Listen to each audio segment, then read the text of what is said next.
Alors Oprah, tu fais partie d'une génération de rappeuses qui fait son bonhomme de chemin, qui a beaucoup de talent.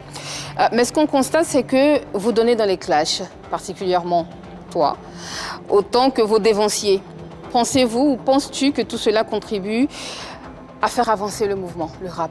Est-ce que tu penses que ça fait avancer le mouvement? Le rap, c'est l'ego trip. C'est l'ego trip, c'est se valoriser, comme on dit. Et moi, je pense que pour faire bouger aussi le rap féminin, autant que le rap entre griffes masculin, il faut ça. Il faut ça? Il faut du mouvement. D'accord. Mais il le faut de manière gérée, de manière modérée. Il faut voir que c'est vrai que vous allez dire que oui, je suis dans les clashs, mais moi, je sais pas. Moi, je pense que je fais plus de sons que de clash. Ton clash avec Andy S, c'était modéré? Moi, j'ai fait aucun clash avec Andy S.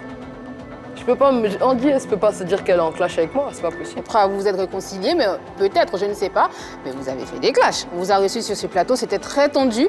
Vous avez continué sur les réseaux sociaux, tu peux pas dire que tu n'as pas fait de clash avec Andy S.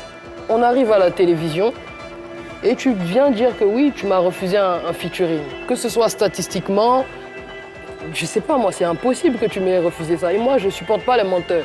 Quand tu mens, ça me met hors de moi. Mais pourquoi tu penses que c'est impossible qu'elle t'ait refusé? Pourquoi? Parce que t'es la reine du game ou parce que c'est impossible carrément de te refuser un... Andy S n'a pas de refrain. Moi, c'est ma spécialité. D'accord. Le fait de collaborer ensemble, ça nous aurait donné une belle chanson et qui serait autant bénéfique.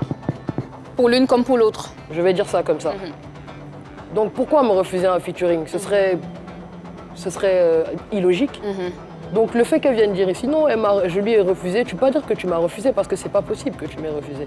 Et j'ai plus envie de parler de ça. Ah, pas de problème. Merci Alors, beaucoup. on va continuer dans les clashs, hein, même si tu veux plus parler de ton problème avec Andy S.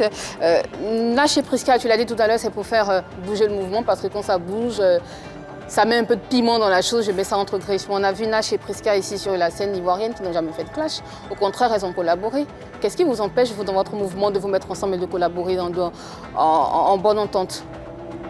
Je pense que Nash et Priska, elles venaient avec le mouvement. D'accord. Pour moi, elles venaient d'arriver avec le mouvement, elles ont porté le mouvement. Et même en ce temps-là, je sais pas s'il y avait plein de clashs aussi entre les hommes. Entre les hommes peut-être, mais pas entre les femmes. On s'intéresse ici à vous. Parce qu'elles étaient toutes les deux. Elles étaient que deux. Si elles sont que deux, bah, je sais pas, elles venaient aussi de la même formation. D'accord. Elles venaient de la même formation, alors que nous, chacune vient avec son bagage, avec ses vécus et tout ça. Donc elle passe par tous les moyens pour s'imposer, c'est ça? C'est ça, exactement. Quand tu fais le bilan de tout ceci, des clashs, de ta carrière, tu penses que ça t'a apporté quoi concrètement dans ta carrière, ces clashs que tu fais?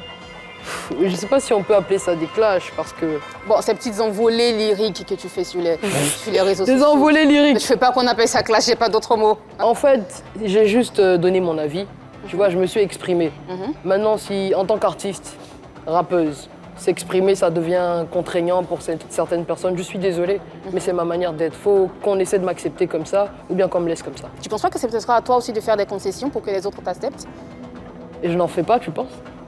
Tu dis qu'il faut que les autres t'acceptent comme tu es. C'est vrai, c'est bien beau de dire je suis comme je suis, acceptez-moi comme je suis, on me prend. C'est un tout ou c'est un pas du tout. Je vais prendre un exemple rapide. Vas-y, dis-moi. Yourself.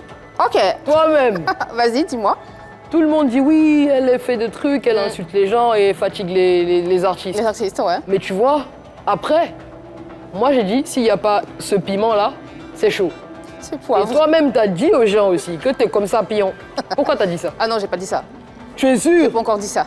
Donc tu n'es pas comme ça, J'ai pion. pas encore dit ça. J'ai pas encore dit ça, mais on Pour dit moi, ça, Oprah, ça ne tourne pas autour de moi. Pour l'instant, c'est toi les vidéos. Prenez-moi comme je suis. D'accord. Voilà, on va aller avec ça. Voilà, Ok. aimez-moi quand je fais des bonnes choses, ne m'aimez pas quand je fais des mauvaises choses. On va C'est la rappeler vie. un dernier fait avant de donner la parole à Yves pour terminer. Tout à l'heure, Ok. on parlait de Didi B sur ce plateau. Tu as dit ce que tu pensais et tout. Est-ce que tu penses que c'était nécessaire de répondre à Didi B? Est-ce que tu Non. penses? C'était pas nécessaire? Non. Donc avec du recul, tu penses que tu n'aurais pas dû le faire? Pas que je n'aurais pas dû le faire. Je Mais- pense que c'était pas nécessaire. D'accord. Mais chacun a au-delà d'être professionnel et tout ça, chaque personne a ses émotions. Sur le coup, moi, j'ai pas accepté qu'on dise oui, les petits, c'est comme ça, non, non, non. Moi, j'aime pas ça. D'accord. Est-ce que vous vous êtes reparlé depuis? Je pense qu'on s'est vu, Ok. Et salué, c'est tout. et c'est tout. Merci Yves. Merci.